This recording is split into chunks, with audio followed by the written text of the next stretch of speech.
Good evening, everybody. I'm Christopher Cause, and I'm the parish priest here at Holy Cross Church, Cromer Street. And I warmly welcome you to this fabulous evening, which we remember a sit-in of members of the English Collective of Prostitutes some 40 years ago. Now, I was imagining where I was 40 years ago. I was training to be a priest in Cambridge. And if my guardian angel had tapped me on the shoulder and said that one day in a church, you will be welcoming hookers into the house of the Lord, I wouldn't have believed them. But now I'm a real believer, you know. So without much more ado, I want to welcome you, and there are some people here in the audience who are 40 years old and who were babies. This young man here, and stand up, the two babies, these two guys, give them a round of applause. Now this story has followed, I've been here for 16 years, and it's followed me around almost every week I've been here. Someone has tapped me on the shoulder. If we get into conversation, they'll start talking about that event 40 years ago when the women staged their protest and basically took over the church and claimed a kind of sanctuary. And I thought some while ago, about a year ago, that we should do something about remembering this and try and to bring it back to life somewhat. And then I noticed in my diary that actually it's precisely 40 years since that took place this year. And so we decided to do something about it. We met with the English Collective, who've been fabulous and on board and wanting with us to stage an event here under the auspices of the Bloomsbury Festival and to stage it as a reunion. And so a warm welcome to you. Welcome to this place. And this is a very special time for a lot of people. It has great significance. And I hope as the evening unfolds, this significance will make itself felt. And so I'm handing over now to Dame Julia Cleverden, who happens to be church warden here at Holy Cross, who's going to lead us this evening. Julia.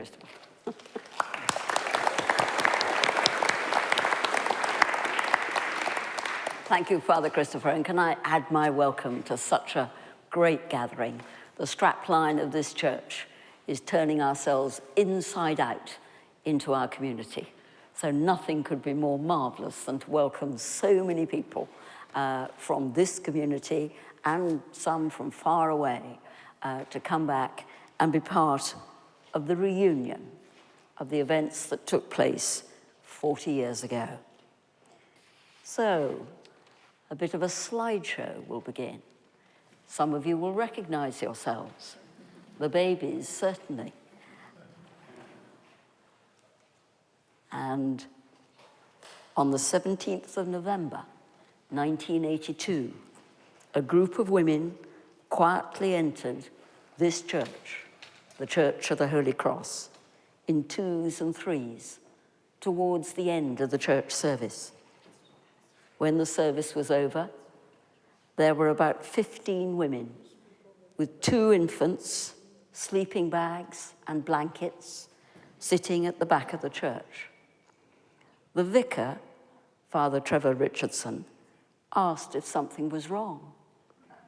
The women said they were from the English Collective of Prostitutes, based at the Women's Centre down the road.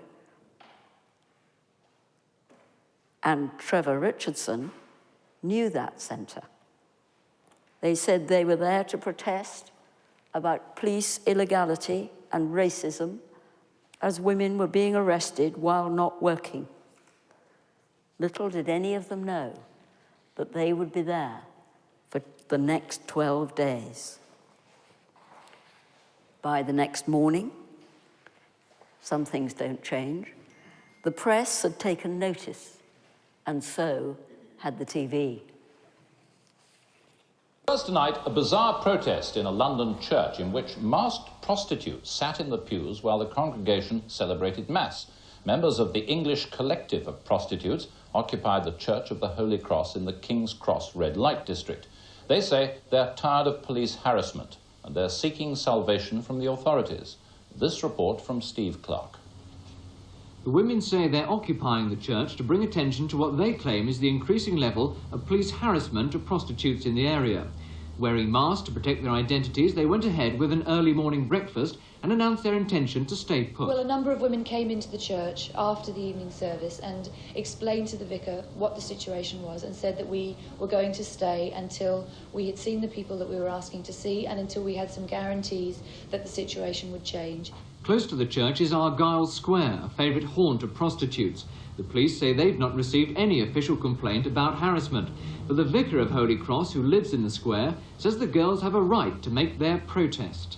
But I think in the midst of all this that the girls also have a point to make. I think probably they are harassed, and too much concentration in my mind is directed to the girls themselves and not to the evils of society which caused them to be here in the first place. Father Richardson says the women can stay at the church providing they don't disrupt services. At lunchtime he nervously put his stand to the test as he waited for parishioners to arrive for Mass. I'm not in total control of the building. Does this mean you're saying now that the women in fact are controlling the church? I think we're controlling it jointly, by consent, mutual consent. How long do you see that situation lasting yourself? Until one of us gets tired of it.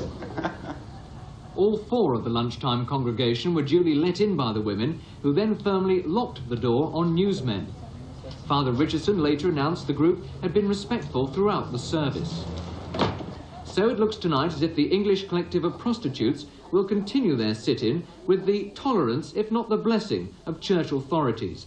Steve Clark in King's Cross for Thames News. By a group of women demanding rights for prostitutes. The protesters, who've donned black masks for fear of being recognised, claim that prostitutes working in the King's Cross area are constantly harassed and victimised by the police. The vicar, Father Trevor Richardson, has so far backed the protest, and so has the Women's Committee of Camden Council. But this sympathy isn't shared by the Holy Cross congregation, who on Sunday had to worship in makeshift surroundings.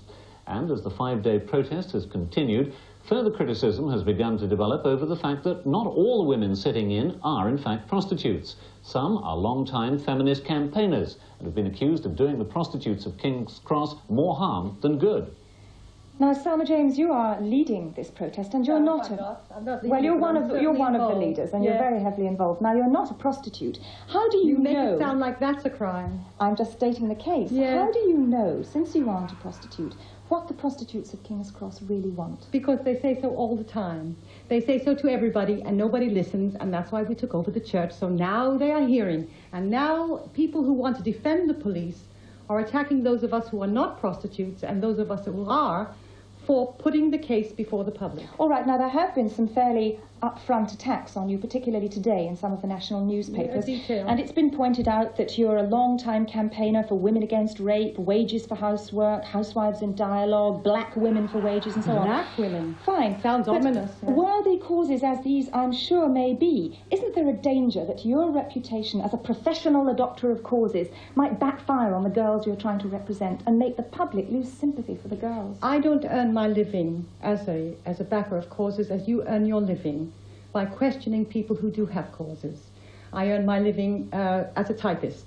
And I would like to say that every woman should be interested in the cause of prostitutes in King's Cross, and every person who understands that the police are not doing what they're supposed to be doing and are doing what they're not supposed to be doing, are doing illegal things, should be very interested, very concerned with what we are doing. We're the front line, demanding that the police activity in King's Cross and elsewhere be looked into. Some of the girls were quoted today as saying that your sit-in at the church had caused the police to crack down even harder. How do you reply to that? I think that that's partly true.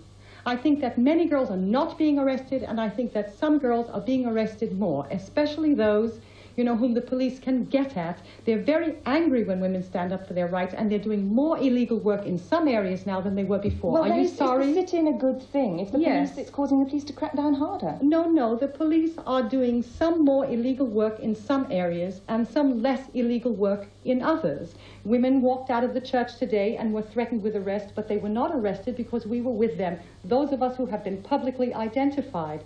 There is no way it is a bad thing to point to police illegality if you have a case, and we have one. You cannot say that that's unjust. Selma James, there's one final point I'd like to put to you. The idea of campaigning for prostitutes' rights is not a new one. Right. In this country, a body called the Josephine Butler Society was founded in 1870 to protect prostitutes' civil rights, and today they told us that they could not support your sit-in. Yes. Why do you think it is that the oldest body in the country to help prostitutes is not supporting you? Because they're not interested in prostitutes. They're careerists who are making their living by saying they're interested and concerned and looking around and doing nothing. Women have come to them for help and they've refused. Selma, thank you very much. I'm sorry to cut you off. We're running out of time.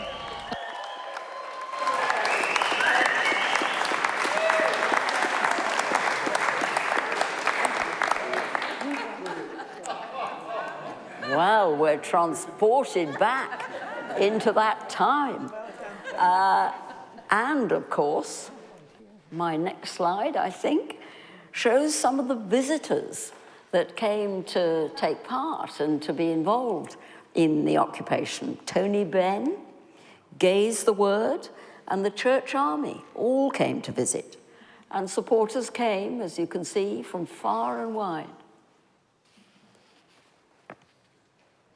And after 12 days, having won some recognition of their situation, and Camden Council having agreed to pay for a monitor to observe and record police behaviour towards the sex workers in the area, the women packed up their things, cleaned up the church, and left.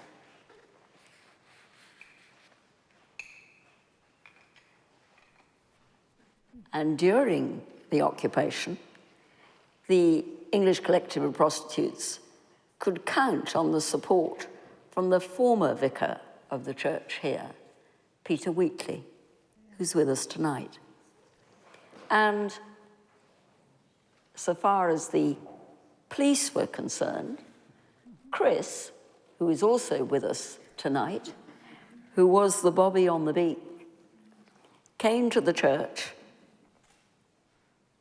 and spent a day in the church, and he is here tonight.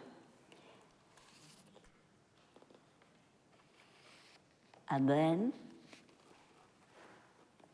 to mark this anniversary, and as Father Christopher has said, as part of the great Bloomsbury Festival that we're delighted to be one of the venues for, Holy Cross Church, in the shape of Diana Scarrett, has worked with the English Collective of Prostitutes, marvellously supported by Nikki, to come back to the church, to reflect on the significance of the occupation then, and now, 40 years later, with others who were there at the time, local residents, the church, and the police. And we know that in this audience will be residents, will be those, I'm looking at Chris Shanley, who was one of the servers here at church, who lived in Cromer Street in that time. And I'm sure there are others in this room. So this event is modelled on the Radio 4 series, The Reunion. And we will try tonight, with your help, to understand what happened then. What did we learn? And what are the lessons for now? So the members of The Reunion, from the English Collective of Prostitutes, and involved in the sit-in, we have Selma James. A great round of applause for her.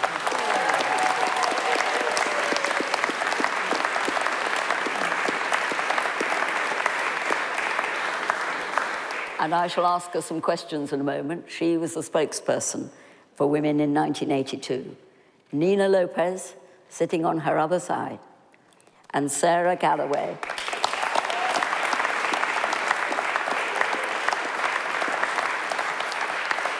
And Sarah Galloway, woman of colour, Global Women's Strike, who also joined the occupation.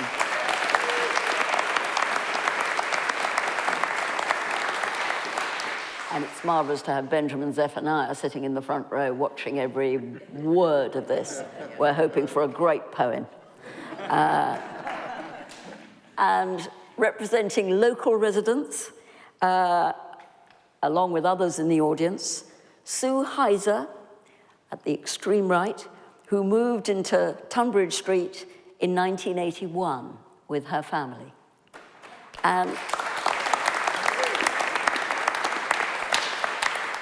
Betty Barchard, who arranged, as the chief nurse at Great Ormond Street, who arranged for some of her senior nursing sisters to come and live in Argyle Square. And she will tell us about that and reflect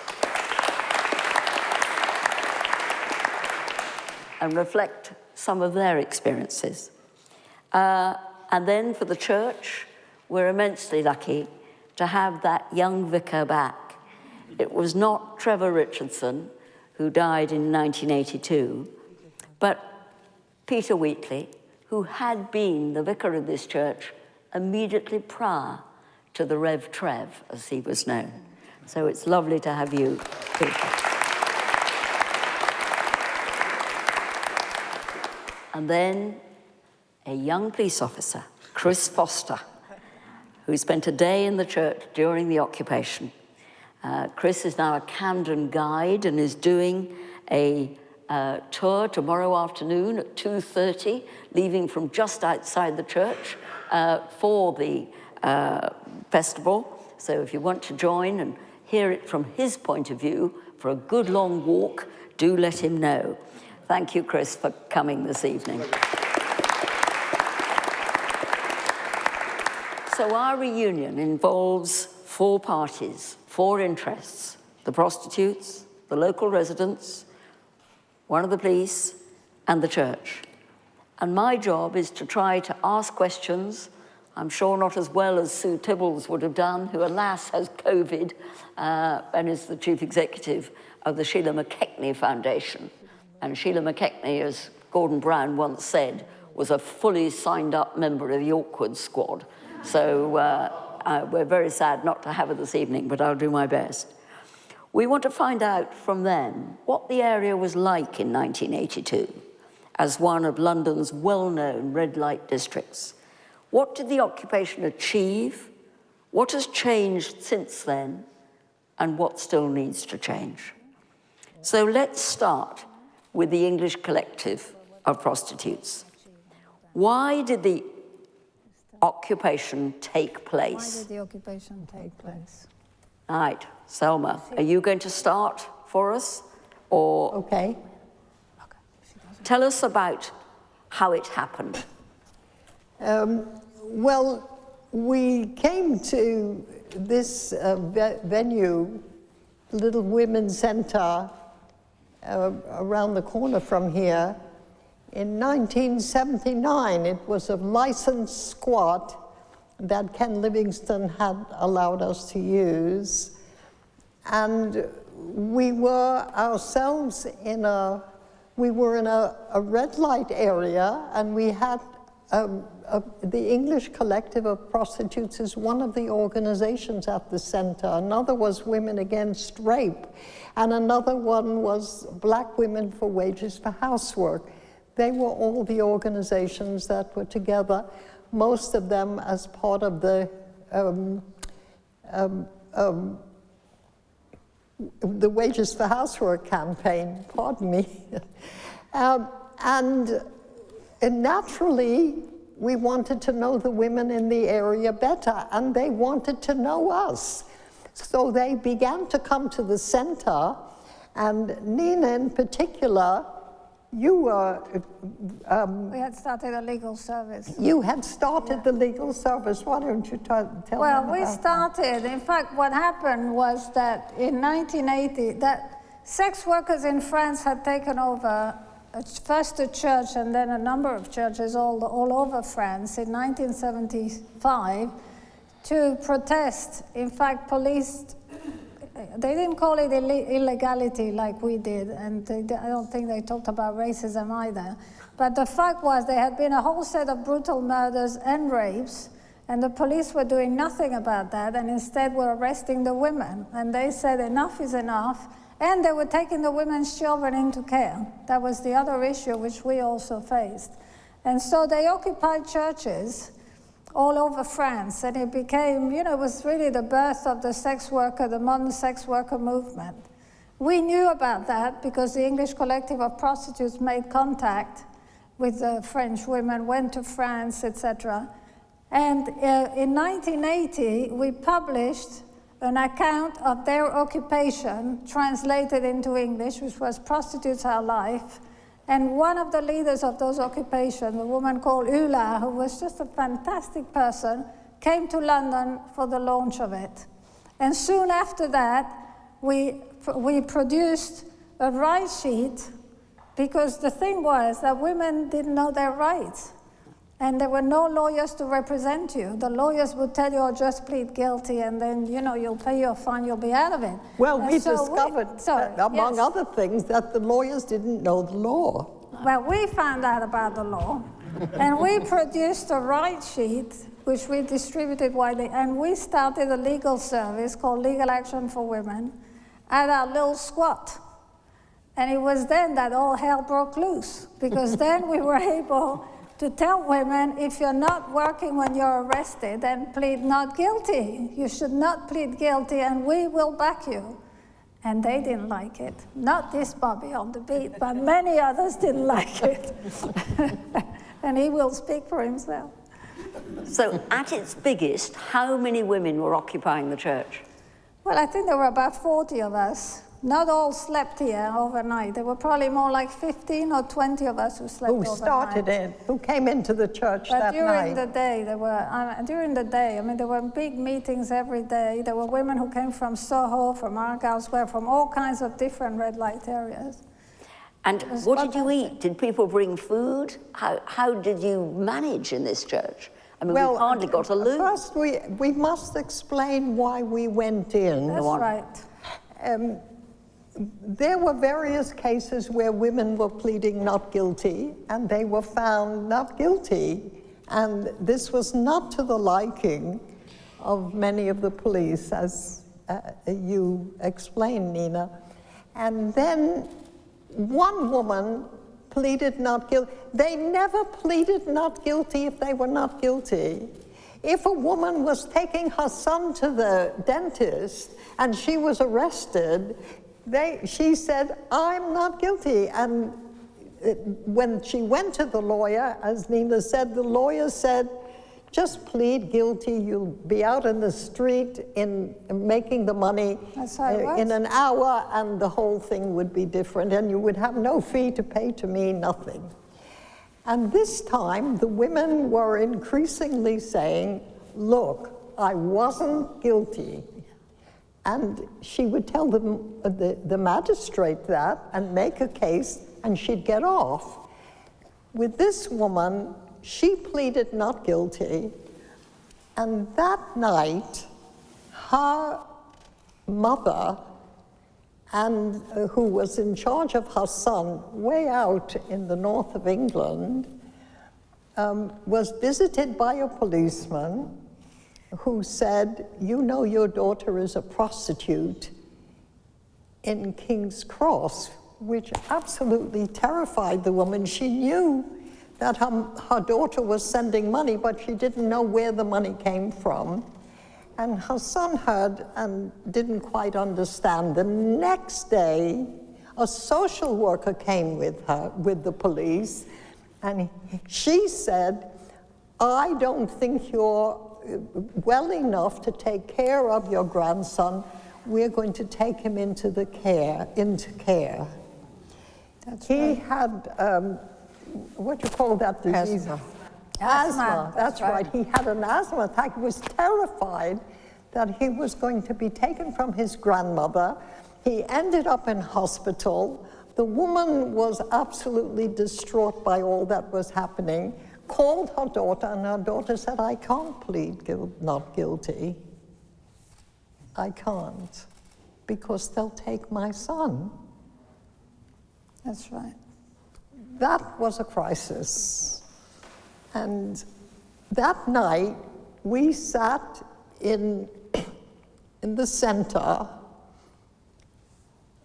thinking about what to do. And that is the night in my life that I remember best, because I was so distraught, because I could not fight for justice. My hands were tied.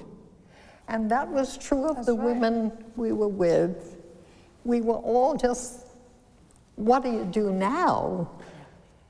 And then one of us said, maybe we should follow the French women and go into the church. Now, we had a very lovely relationship with the church because we had a very lovely man in charge who is here with us today.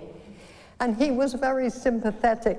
But not only was he sympathetic to us, he was also sympathetic to the others who lived in this area and wanted to bring us together for us to understand each other and for us to get on. And so we felt really welcomed by him. And the church was a place where we felt, you know, that we might find some ability to fight for justice. That's how we got into the church. That's right. Brilliant story. Oh, what a story.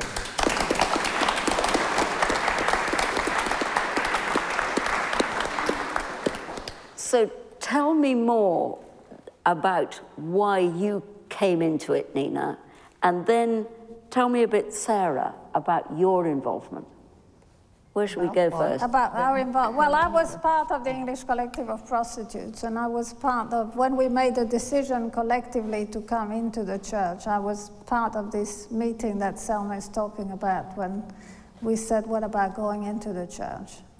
And I immediately said, yes, that's right, let's go in. Yeah. I mean, it was the obvious thing to do. Yeah. And I have to say about Reverend Wheatley, Peter Wheatley, who was such a good friend of ours, that really, because there were a lot of tensions in the area, which really between the police and the councillors, you felt they were kind of whipping up, a lot of tension instead of trying to calm things down. And Peter was the opposite. He really tried to bring the community together, and he organized all kinds of meetings where there were business people, there were women who lived in the area, there were the groups at the center, the English Collective of Prostitutes, the police. And at those meetings, you could really talk to each other because that's what Peter made happen. So we felt that if he could do that, and if the French women had been able to use the church, we should be able to do that at this church. That's right. Fantastic. That's really... Sarah, tell us about you. How did you get involved? I was a student at the time at North London Polytechnic. I just met the campaign, and really I was only here because there had been a conference the week before, and it was called Black and Immigrant Women Bringing It All Back Home.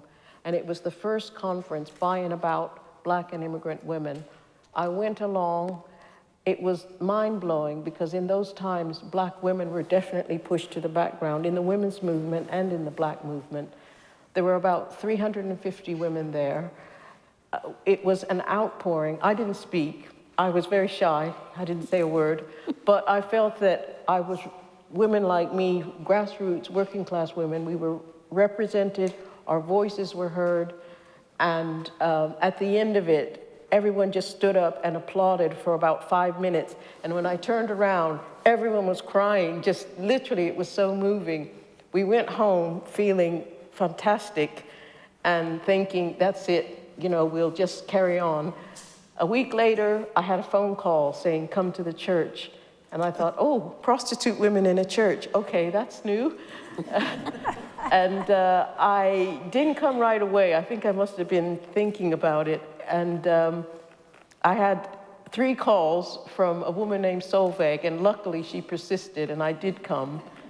And I was blown away because, first of all, Black women were so prominent in the occupation. There was a distinguished woman named Andai from Guyana, She was part of the Working People's Alliance, which would, part of a fantastic movement in the Caribbean. There was Clotilde Walcott from the Domestic Workers Union in Trinidad. There was Margaret Prescott, who was the founder of Black Women for Wages for Housework with her little baby. And there was also Wilmette Brown, who was another co-founder and had been a Black Panther, a lesbian woman in the Black Panther movement. I mean, what more could you ask for? So I was there. It was a real education. You didn't know it was making history, but looking back, of course, it was making history. It was changing you. I was in a women's group at North London Polytechnic, and I think some of the other women came, and it completely changed our women's group. For example, 2 women came out as sex workers who we didn't know. And so it was a real opportunity for women, I think for Black women and for white women. And I remember women came from a peace camp, and I was here the night that Tony Benn came with his wife, which was extraordinary because I'd never even seen a politician before. Much less, they sat, they listened carefully. Women told them what was happening. Then women dictated a letter, which he took down on a tiny recorder, which nobody had at the time.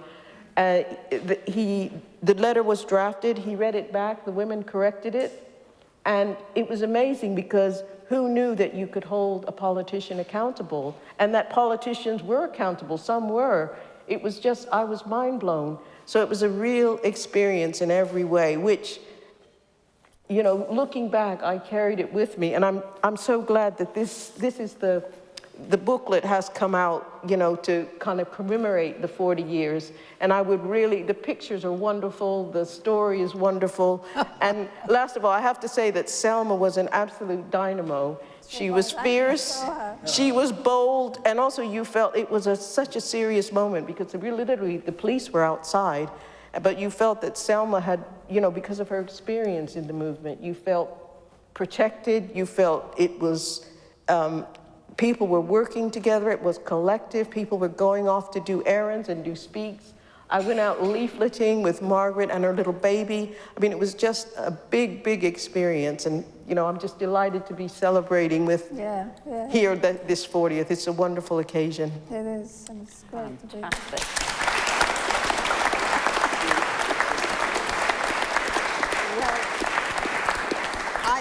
I have to add a few things. When we went into the church that night, okay, here's a secret. We didn't intend to stay. But when we got up in the morning, this girl said, "We're not going anywhere." And nobody went. We understood only in the morning that we had captured a piece of power and we were not about to let it go. And then we had no idea what an occupation is, church or not. We also knew that we were under threat, as you referred to, Sarah.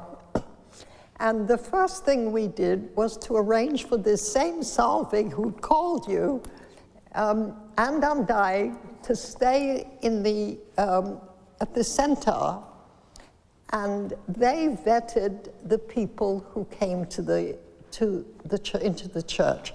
So if anybody came to the church who was media, we said, speak to the Women's Center, and they had to show their credentials, and then one of them would bring the media to us and say, yes, he's what he says he is, and they would come in. So it was a really good working relationship, and I understand they did a lot of work at the center. We knew nothing about the center. We were so busy. We were busy. You think in the church, you're there all day, but you're not only there, you're having meetings, you're having people coming to discuss it with you, you're having people who are coming to find out what's happening there and how it relates to them. And why would you come to this church in this way? And people who say, we're so pleased to have you, and are you for this or for that or for the other? Because they had many grievances that they also wanted addressed, and they wanted to find out what we thought about it. We had consultations about what to do about what, at which point we had a meeting every morning. That was to decide what our program was for the day. Then, if there were problems, we would say, close the door, which meant all the media had to go, and every woman there was part of the meeting that would decide whatever the problems were and how we should deal with them. And I have to say, you know, this went on. We became more experienced with it, but it became a routine. And people had a lot to say for themselves, and it was the most collective experience that I have ever had in rather a long life. People were responsive, ready to help. They never complained. They never said the sink is too small. Everybody really pitched in. And people came from various, from peace camps, yes, and from women's organizations, and they wanted to know what we thought, and they wanted us to know what they thought. They had a lot to say about the world in general, them in particular, how we related, and the rest. It was an amazing experience, and we had a lot of help with people, the two gay men who came from Gay's the Word, who used to bring us pots of soup like this. They hadn't washed the carrots very well. And there was a bit of grit at the very bottom of the pot. But we loved the soup, and we were very happy to have it. And people made financial donations because nobody in the church was working. No. You know, that was the other problem. Yeah. There was a meeting also of black women. Yes. A number. And they were, where were they? They were from different, some were from organizations, and some were, there was a black woman whose name I don't remember, very tall. She's in the pictures. She was a friend of the Women's Center from before. But I was completely new. I didn't know the women, but we met and we put out a statement from black women in support of the occupation. And we used that to reach out to black communities, because at the time, this was not long after the Brixton riots, and people knew about the police racism and the sus laws against black people. And what the occupation brought out was what was happening to sex workers, including black women who were sex workers, some of whom were in the church. So it was really an occasion for women of color to come to the forefront, and also to connect up our different communities and our different organizations and networks. And it was a really great moment for people of color and for everyone. I think everyone who wanted change. It was a real moment. Yeah, it was. That's a pretty amazing 20 minutes reunion.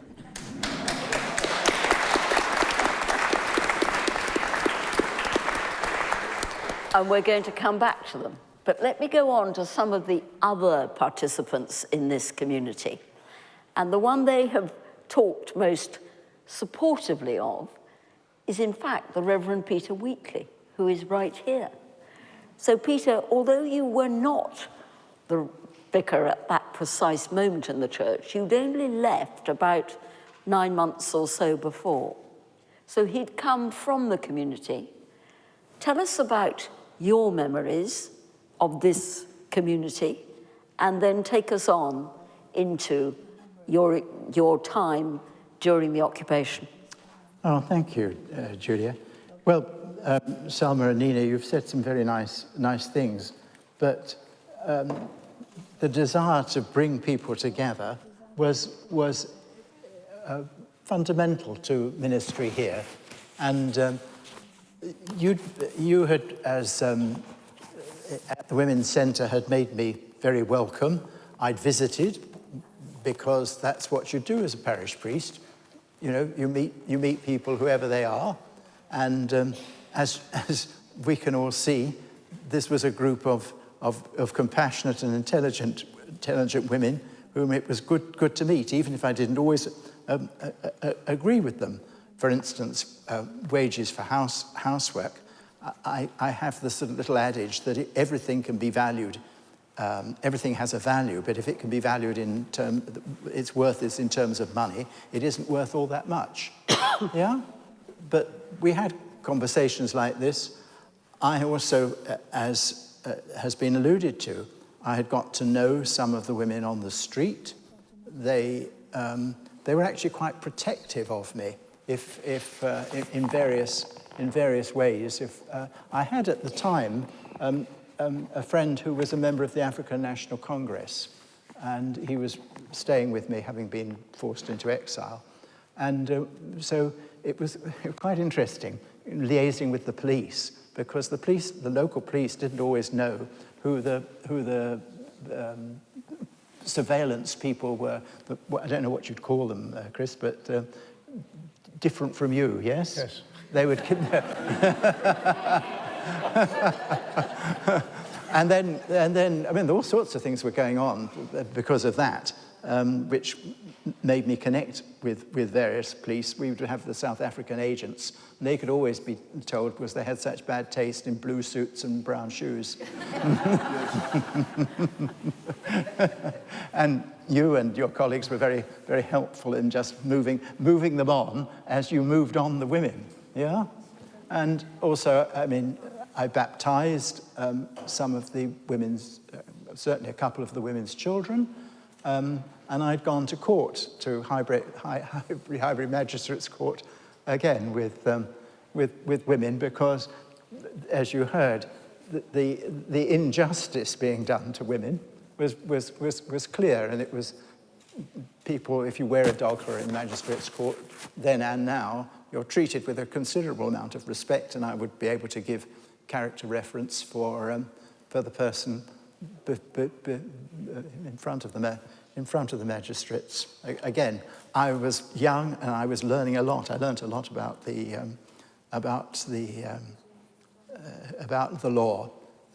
My mentor said to me, "Never appear for the prosecution." Yes. Yeah. Good point. But of course, the vicar that we saw in the slides, and the vicar who was here during the occupation, was your successor, yes, Trevor Richardson. Yes. What did he feel about your involvement, and how did you get involved? Well, he was incandescent with rage because I don't know, Nina, who it was. Was it Solveig? Someone. I remember it very well. You go ahead. Well, someone phoned me, and I think you were trying to get the heating on because you were going to stay the night. We're always trying to get the heating on. So I think I came down and was caught in flagranti, really, trying to get the heating on, and Father Trevor appeared, and I had hated leaving here, but the church had asked me to move to Kilburn, not so far away, of course, in the borough of Camden. And when I had said, well, I don't want to leave the people here, the bishop had suggested that the curate there, Father Richardson, should come here because, as he said to me, words that you and he are not going to get on. Because we're complex characters, and he was older than me, and I think found it quite difficult for a younger person to be put in charge of him and start making some changes to what was going on, because that's what I was being brought in to do. So you've heard how we had made connections with the Women's Centre, but once he had thrown me out on the evening of the occupation, I was bound to keep out of it. Fascinated as I was by the whole situation, I think I had also in my mind, Julia, I thought I was worried about the disruption of the life of the church, yeah? And I sort of rather hoped that I could have helped negotiate something else, but... it was not to be. Exactly. And what happened with the congregation of the church, some of whom looked in the slides as if they were not all that struck on up to 40 collective prostitute group coming into the church? Well, I think in a way they didn't understand, they didn't like, you know, the curb crawling and so on in their midst. No, I'm not certain that how hostile, that you'd have to ask the women who were here how they interacted. Yeah. But this was quite a conservative, as we used to say, white working class congregation. Yeah. And the disruption of their daily routines, they wouldn't like that. So the tensions between the vicar who was here and the previous vicar, who had obviously made a lot of the connections, and we've heard from the great people, Nina and others, talking about it. That must have been quite a business. But now let's come to the police. You were a very young police officer. What do you remember about your day in the church? And did you have any sympathy for the women? Oh, my goodness. Good evening, everyone. I do feel a bit like the pantomime villain in this story.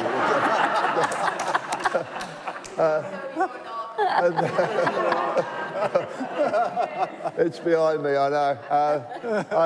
I'm sitting next to these amazing ladies. I just feel so humble that such strong, resilient and brave characters telling their story here. I'm sitting here just with my jaw dropping and what you guys had to put up with. Just to play a small part in this story. So I was a bobby on the beat. I was at Holborn Police Station. When I got the call to be here tonight, I was asked to think back to one day of my working life 40 years ago and what happened. Oh, that's a little bit difficult, but I'm slowly piecing stuff together. Earlier on in 1982, I got an injury on duty that necessitated me going into hospital, the Middlesex Hospital in Mortimer Street. Some of you may remember this fine hospital there, sadly no longer. As a result of my operation, I had to recover, get back to the police station. They wouldn't let me out because it's quite a volatile area. And during 1982, the IRA was active and they were targeting big public areas in the King's Cross area. And so to ease me back into the fold again, there was a call that went up that could be go to Holy Cross Church and look after the sit-in for one day. So I put my hand up, like, yeah, this is a bit. One of the things I loved doing was talking to the local community and talking to people and understanding what their fears are and trying to help them and give them an understanding and make them a bit safer. So that was my day, and I met Father Trevor Richardson, and I knew him as Trev the Rev, which was a lovely thing, yeah. And then I got in, but you were wearing masks a lot of the time, and it was a bit of a barrier to try and sort of have a decent conversation. And there was me standing there in uniform, and you go, who's this monster that's come in to try and look after you? But the day passed really well. I can't remember if I got called away at all, but I remember at least some of the day here. And I do remember food coming in. So, you were looked after. You weren't starving, which was really good. And then that was the end of my day. And I felt great sympathy for what you stood for. And, great power to you for achieving what you've done. Amazing.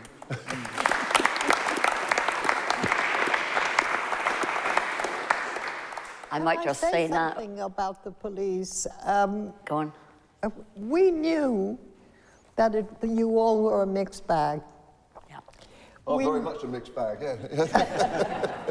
But I mean, there were some police, you know, I went to one of the police and I said, a woman has come to me and told me that the pimps say that if they stay in the occupation, that they will break her kneecaps. And the police told her, come back when they break your kneecaps. Mm-hmm. Oh. Yeah, they did. They did. And he didn't know where, this policeman didn't know where to put himself. He never denied it. But he didn't know what to do with himself because it clearly was not his view of how people are supposed to be treated. And that's what I mean by the mixed bag. When we were in the church, we could see in a doorway from a crack in the door when we opened it at night, we could see the pimps. The women were able to identify who they were, and once or twice the police were there with them. That's right. Now, the reason I mention this is not only because it's important for this occupation and to understand what we were up against, but to know what we're up against now. There are a number of coppers like this man here, but that is not what is rewarded. I do assure you, you are not going to, if you started today, you would not rise in the police force. And maybe that happened to you inside. So we really got an understanding of the fact that we had to deal, you know, with, we had to be aware that there were people who were decent in the police force, but they were not dominant in the police force. And that was tremendously important in terms of how the women were being dealt with in the street and why they were running to the women's center. And by the way, when they came to the women's center, one of us always left with them because we thought that some of the police, quite a number of the police, would arrest them as they come out and say, you're nicked, and that was it. And then the whole thing would start again. You know, it's really important, you know, as I'm thinking about, as I've been thinking about it for weeks now, what happened when we were in the church and what was it all about and the rest? It was a learning experience in a great many different ways. And one of them was that the police are not accountable. And if there are police that are accountable, they're not the ones in charge. Good point.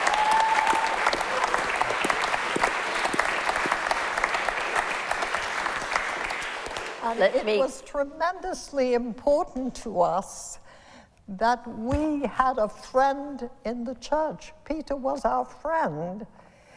He wasn't going to go out and do things all the time for us. That's not what I mean by friend. By friend, I mean there was someone who was on our side, who also believed in justice and also respected our efforts to get justice for ourselves. And it's a wonderful opportunity to thank him publicly.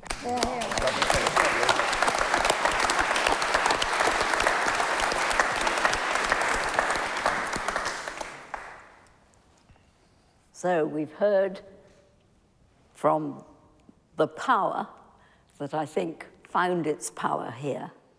And that's such an interesting word and such a fascinating vision of what came together. We've heard from the Bobby on the Beat. We've heard from Peter Wheatley, who certainly went on to be a bishop, is one of the most important influences here for us in this church. Now let's hear from some of the residents. And they have been waiting patiently, I can see, absolutely caught with the story coming out. And if I may, I'm going to start with Sue. Sue, tell us, what was it like living here in 1982? How did the sex trade, the red light area, impact on your lives? Wonderful, wonderful stories we're hearing, thank you. Like others here, I moved in 1981 with my husband. He was a very disabled man and I had 3 children. And we were offered a wheelchair accessible flat with a garden in Tunbridge House, directly opposite the Women's Centre. So we were thrilled to be here. It was a good place to live. It was very edgy. It was deprived. It was run down. It was a red light district. If I told people where I lived, they'd wince and say, "Oh, how can you live there?" They don't do that anymore.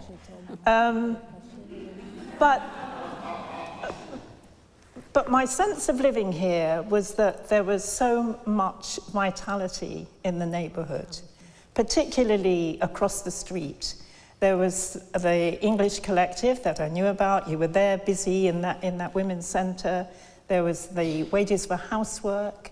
There were the squatters. There were people living in the short life housing, alternative lifestyles, which we enjoyed. The radical people there.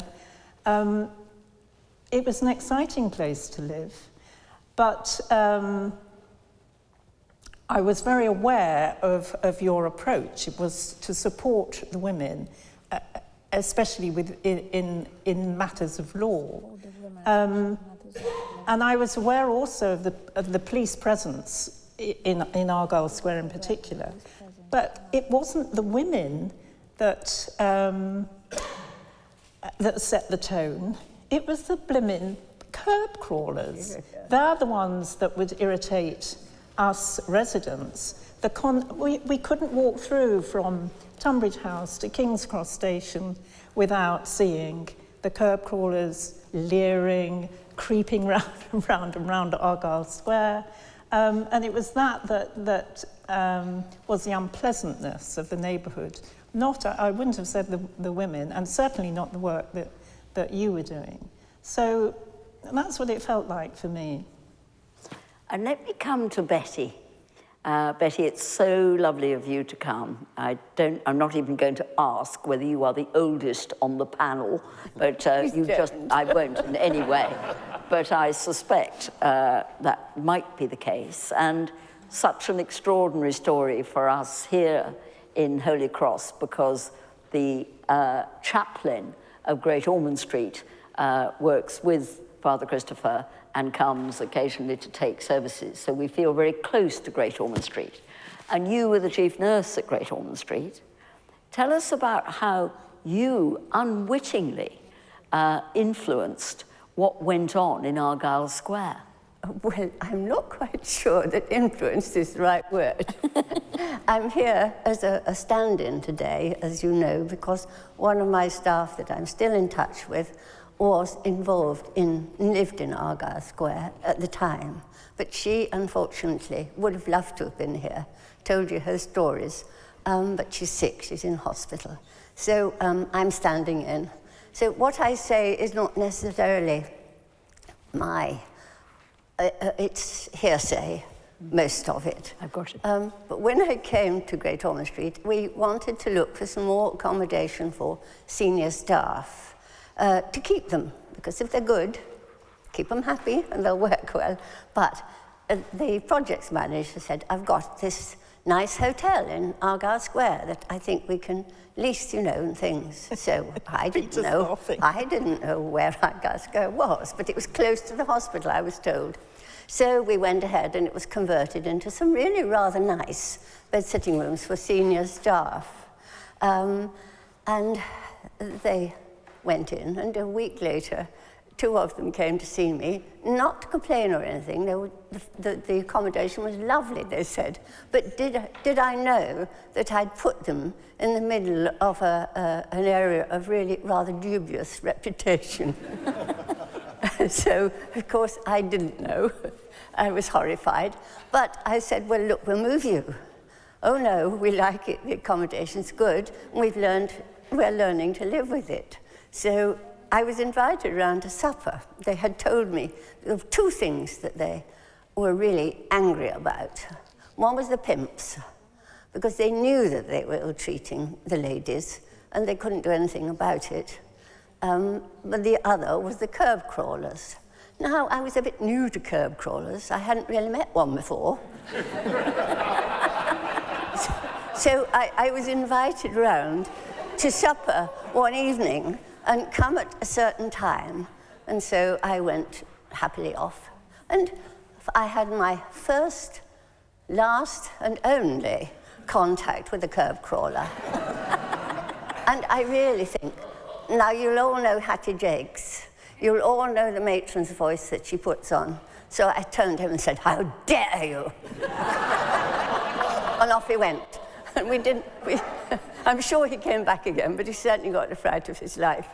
But what I really wanted to say was, the girls, the staff's thoughts were, and feelings were all with the ladies. They made friends with them. They met them on shift work, of course. They would probably meet the same people a lot of the time.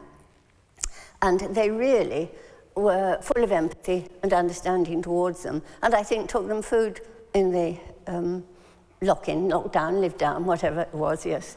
And so it was all really very happy. They didn't want to move. They did have some experiences.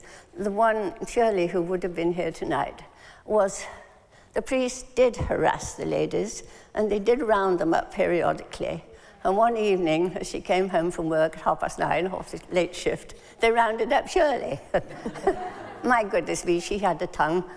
So I don't think it was you. You would remember it if it was, but no. But they did feel that there was harassment of the ladies.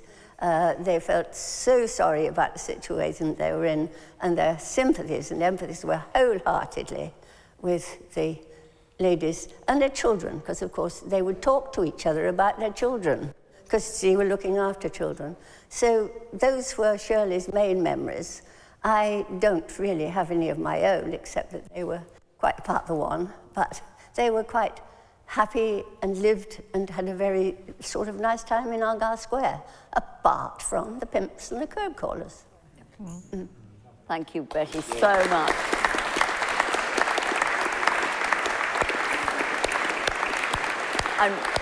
And will you take the gratitude of this great gathering here back to Shirley? Oh, yeah, I will. Because I've got marvellous messages. I've got a hotline to her tomorrow.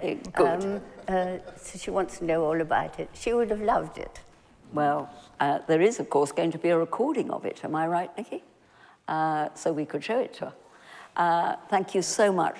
Sue, let me come back to you, because interesting the use of language about a place of dubious reputation. Yes. Tell Sue about how you got involved in trying to support this area. Yeah, there was there was an incident that really brought home to me the discrimination against the Women's Centre. I'd been living here a couple of years, and I wanted to set up a branch of a tiny charity which would support disabled families. I'd used this charity before when I lived in Islington and came to Camden. I thought, I'm going to raise the money to start a branch here.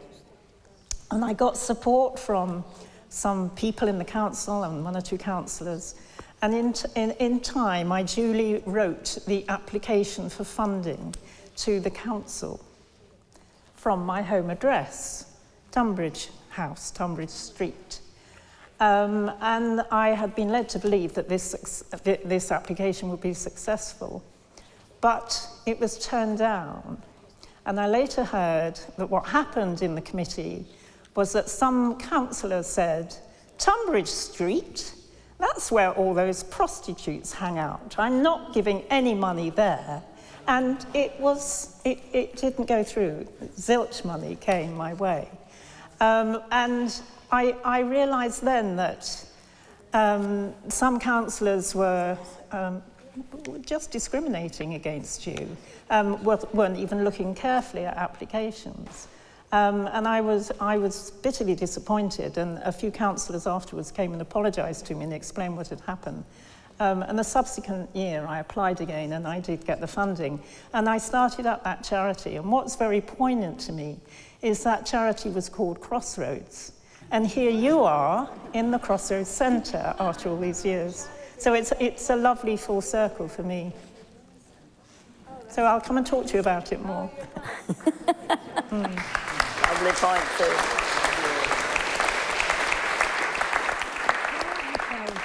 And the full circle and the reunion is going to end this evening with anybody who can to stay for drinks, to see the incredible book opportunity. £5, best purchase you'll ever make, I suspect. So we've got 120 copies and we want them sold. But before we move into some hospitality, some welcome and some reunion, let me ask the three in the front who have made such a contribution this evening. 40 years ago that was.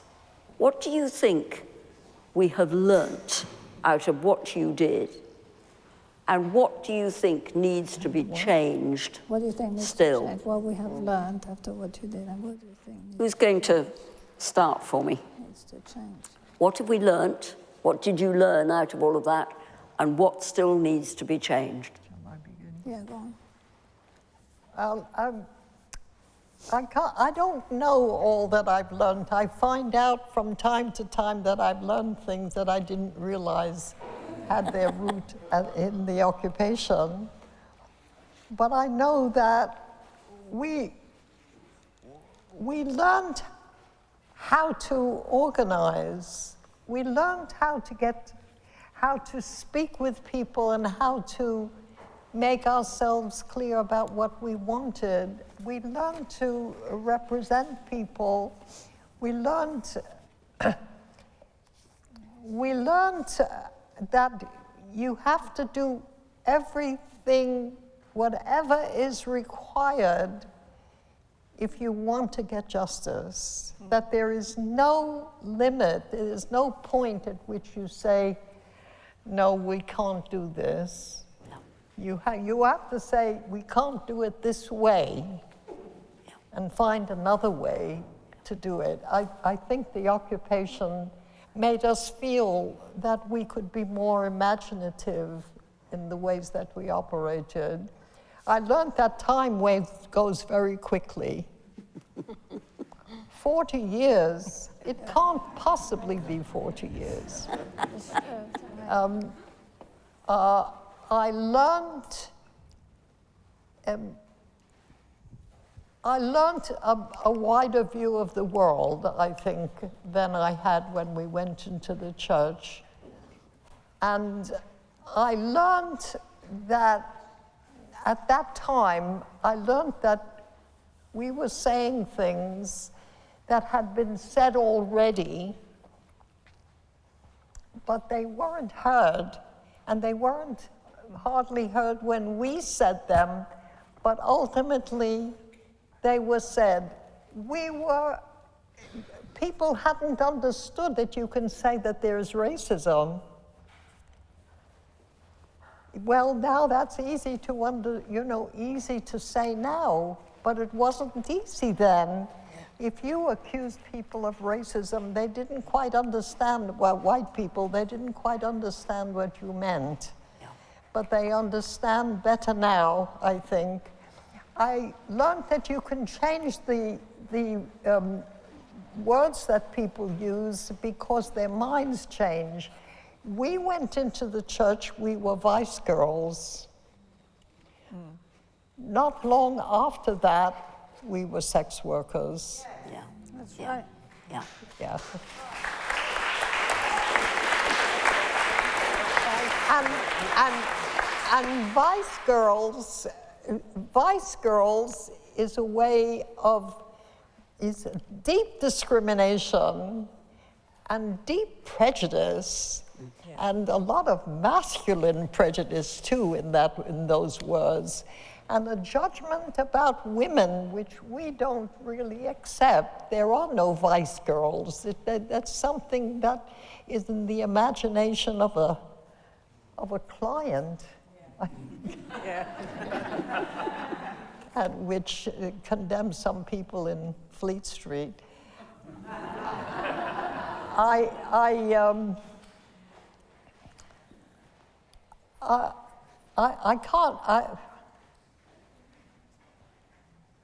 thought we had learned a lot. Can I just say that we had learned a lot in the conference that took place before the occupation, and really was a way of almost preparing for an occupation that we didn't know would take place. And I have to say it was a successful conference, enormously successful conference as Sarah has described it, but we had no lecturers. People talked only about their own experience. Yeah. Every single speaker spoke about her experience of being an immigrant, of having been an immigrant, of racism, in housing in various ways. We met the first black nurse at that conference. We asked her to speak as a nurse, and she said, "I am the first colored nurse in Britain." The English nurse, she was there, and she spoke, so that people were thrilled by hearing the real story. No, there were no academics. If they were hiding it. And I think that was really a preparation for the occupation, because we were open to people's stories, their real stories of their real life and what they wanted to do about it. And I learned that if you have an event like that people go away and think about it, and it changes them in ways that you never know, and they change you. That's the other thing that I think I learned. Brilliant, great points. When you think how much talk there is now about lived experience as being the most important thing to listen to, when you think about the incredible change in 40 years. My first job in 1972 was as a junior industrial relations officer at British Leyland's Swindon Body and Assembly Plant. And there was a sign in the yard which said no blacks, no Irish, and no redheads need bother to apply to work here. No what? And you think how the world, not enough, but we've changed. Come back, Sarah, tell us from your experience and the 40 years that you look back on, what do you think still needs to change a lot, and what do you think you learned? I think what Selma said about the conference is very true, because that conference kind of prepared us in a way for we didn't know the occupation was going to happen, but I think women telling their real stories of women was crucial. The fact that you could cross divides and how exciting that was, you know, and you were thrilled, and also events like those, you also reassess your own experience and your past and your history. You know, you have a better respect for the work that your mothers and your grandmothers did. And the fact is that things like wages for housework and a care income, the resources for women can transform society, you know, and that's what the pandemic showed us, that, you know, caring is the absolute essential. And in a sense, the occupation was a great caring event, that people really looked after each other and looked after the community and reached out. I think Be Bold, for Selma, kind of set the standard for that. you speak truth to power, and you build your confidence. At the time, I could hardly speak at all. Yeah. And, you know, you can gain in confidence, and, you know, you can transform yourself. The movement can transform you and give you a whole set of power that as working class women, we're really not supposed to have. I think, yeah, those are the things I would say. And that we were thrilled to be together. It was really a thrill. Yeah. And we were uplifted, and we learned so much from each other. And then we kept on learning. We didn't stop. Yeah. And this is the movement that we need, and we can change everything with a movement like that for all of us. That's right. Yeah. That's right. Anina? Yes, and you can't do without a movement. Yeah. Nothing will change, just changing which prime minister is in this moment and which next week. You really can only change if there's a movement. If people get together, they change everything almost imperceptibly but dramatically.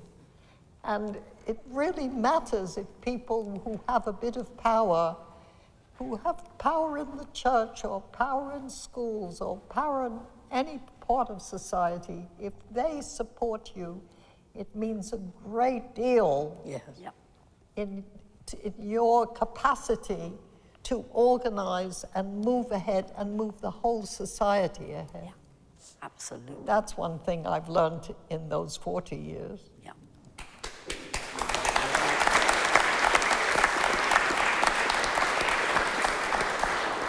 Lena?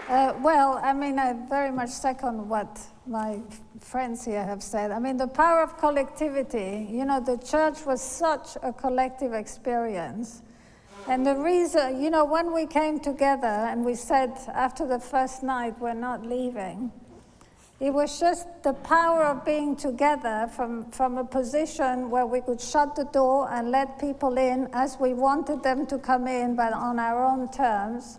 Having some backing from the church and having backing from the community, you know, was such a powerful position if you think that here we were battling the police in Argyle Square, the pimps who were working with the police, the council who were constantly going on about how this area was terrible, the vice girls were the problem, they were attracting violence.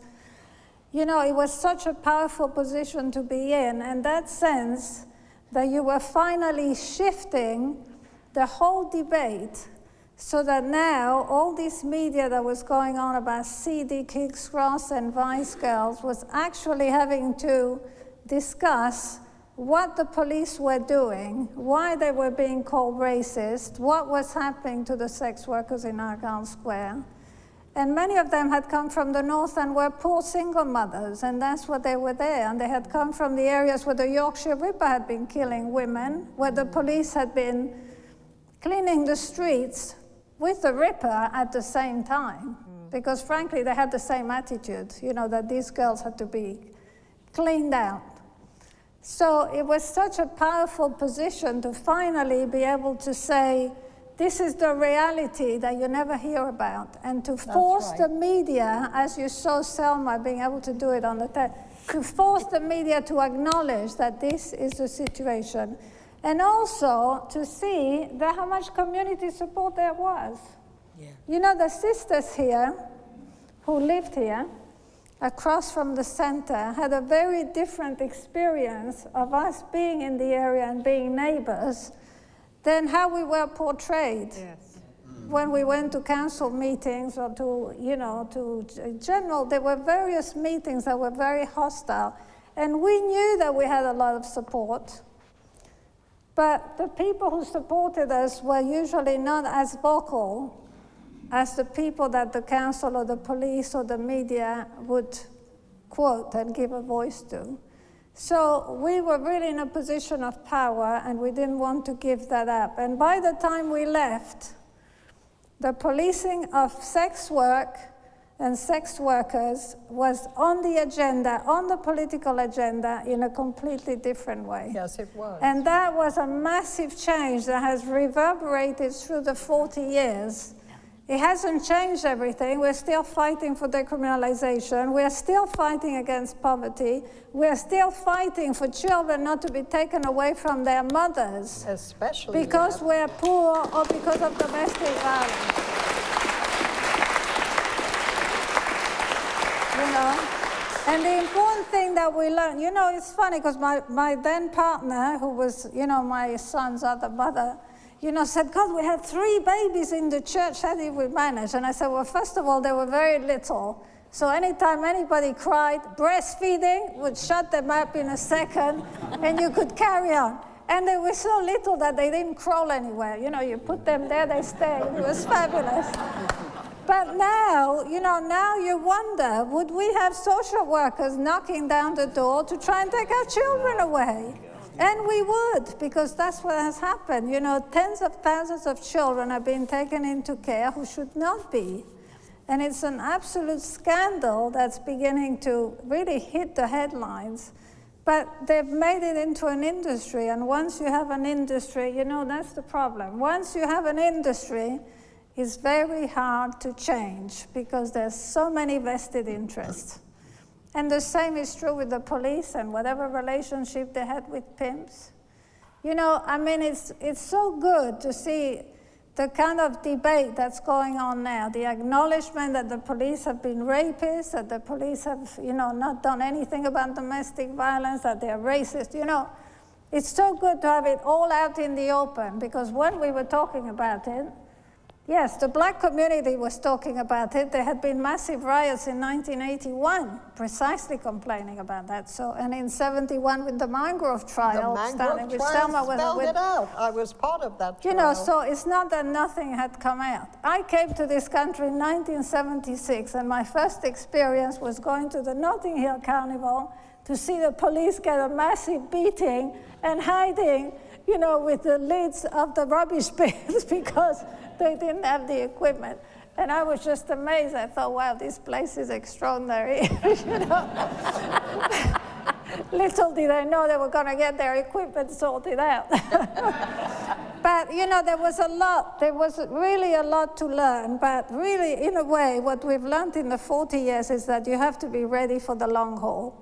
Yeah. Because whatever you win in your 12 days, you know, they're going to try and take it away and take it away and take it away, and you have to be ready to fight for it and fight for it and fight for it and get all the people who are ready to be on your side to be heard, you know, to make it possible for them to speak up as well, so that all of us are making our case together and supporting each other, because we can't win any other way.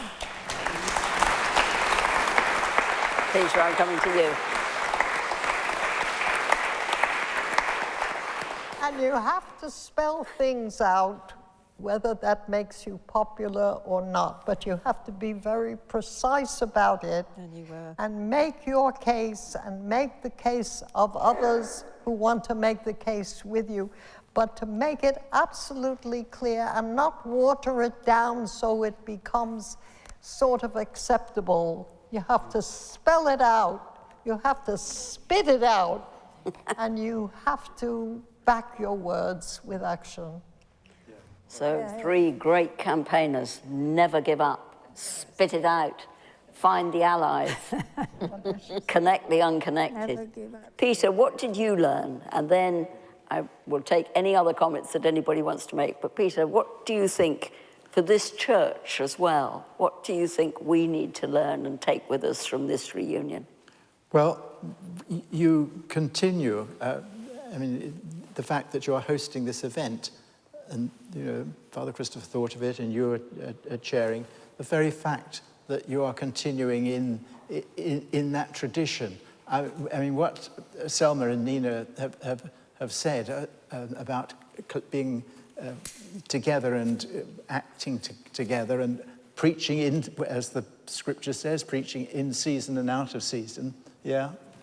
All that is very relevant to how a church should be, a movement, yeah? A grassroots movement that's here for the long haul, and learning about the whole business about learning about using the power you have and sharing it. And all the time, I've been very moved by this evening, but all the time, the words of Jesus to religious people, just prostitutes and tax collectors are entering the kingdom of heaven before you. Yes, quite right, quite right. Lovely. Any final words? Residents? Chief Nurse? I think I just want to sum up, for me, what you've portrayed today is integrity, honesty and resilience, and that's what we need. Thank you very much.